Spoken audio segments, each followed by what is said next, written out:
idan ka mutu to matukar kai musulmi ne ba azaba ba tambayar kabari salin alin daga nan jiran kiyama kake ta tashi kawai a ce shiga aljanna. Matar duk da ta mutu wurin naƙuda garin haihuwa ita ma haka matukar musulma ce. Wanda tuberculosis tarin fuka ya kashe shi, haka wanda gini ko ruwa ko gobara, duk waɗannan manzan Allah ya zayyana su a cikin hadisan Bukhari da Muslim da Abu Dawud da Tirmidhi da Nasa'i da Ibn Majah da Muwatta ta Imam Malik. Ka je ka duba a cikin littafin Ahkamul Jana'iz wa Bid'ah li Sheikh Al-Allama Asadus Sunna Abi Abdurrahman Nasiruddin Al-Albani. Ka je ka duba za ka samu waɗannan ainihin hadisai gaba daya.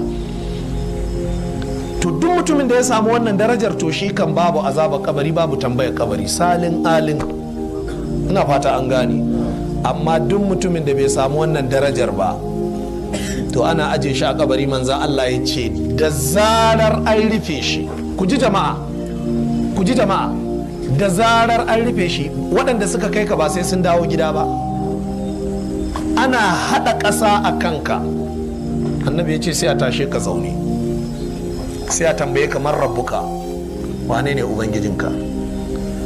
يثبت الله الذين آمنوا بالقول الثابت في الحياة الدنيا وفي الآخرة ويذل الله الظالمين ويفعل الله ما يشاء.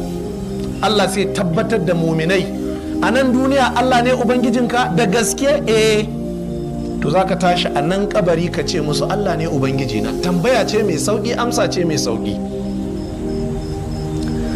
Sannan wa ma dinuka, me addininka? Me kake bi a nan duniya? Dan kungiya ne kai sai ka ce kungiya reshen Kaduna to wuta, kungiya reshen Jos wuta, Tijjaniya wuta, Malikiya wuta, duk abin da ka faɗi wallahi wuta zaka je. Wallahi matsalar ba ta wasa bace jama'a. Me addinin ka? Sai ka ce al-Islam. Duk abin da ka faɗi bayan wannan Allah wuta zaka je. Ba ni na faɗa ba, yana cikin hadisi. Da an tambaye ka dan Allah bai san duk wannan hayaniya ce taku. Duk wannan hayaniya ce taku. Abin da kadai Allah ya sani shine mai al-Islam, inna dina inda Allahi al-Islam. Babu wani addini a wurin Allah. Daga waɗannan samari da 'yan mata an taba ka me addinin ka kace salafiya ko salafiya wuta baka. Musulunci ne addinin ka, salafiyanci manhaji ne, kana faɗin yadda hanyar take ne, amma ba sunan addini bane. Addini shine mai musulunci. In an taba ka ne za ka kawo maka hayaniya sai ka ce a ni nawa irin na annabi nake, shine ma'anar salaf din.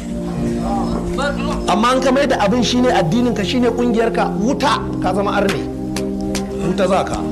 Don haka kowa ya ji wallahi abin kan mai uwa da wabi ne, ba wanda ta kyale.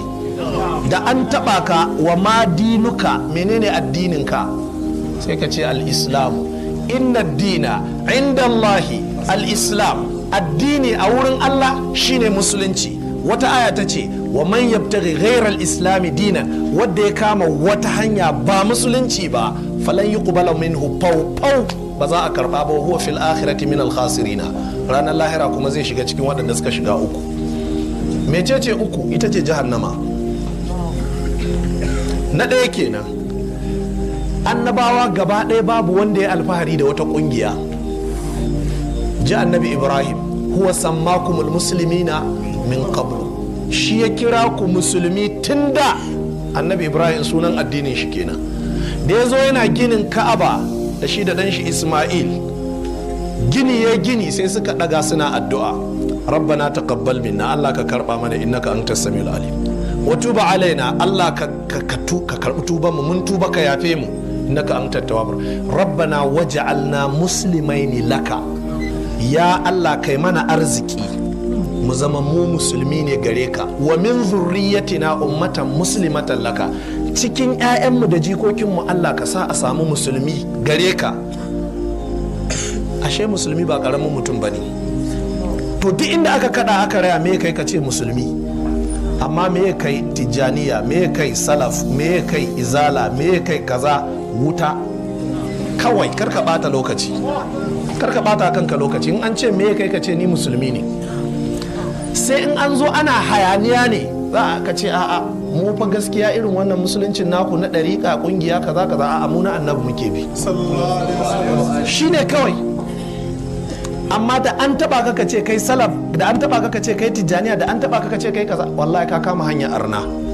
wala takunu minal ladhina farraqu dinahum wala takunu minal mushrikina minal ladhina farraqu dinahum wa kanu shi'an kullu hizbin bima ladayhim farihun. Allah ya ce kakku zama irin arna waɗanda kowa kafa kungiya, da an taba shi kawai kungiyar yake wa salati yana kambamawa. Ku zama kawai musulmi